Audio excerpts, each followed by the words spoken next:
तिम्रा मनका कुराहरू येशूलाई भनिदेऊ।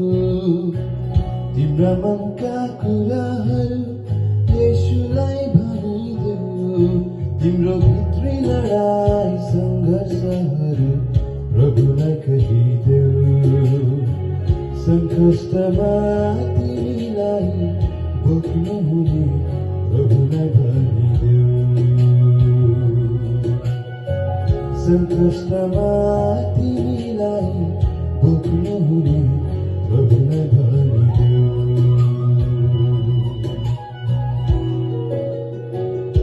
तिम्रो आँसु